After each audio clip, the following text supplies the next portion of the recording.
Hey everyone, welcome to our channel.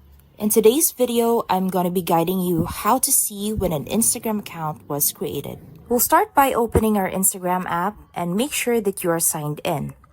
Next, go to your profile by clicking the bottom right corner of your screen. There, you'll see three horizontal lines on the top right corner. So after that, you can see a lot of options where we are going to look for your activity. Click that and it will take you to another page where we will scroll through the bottom and look for account history.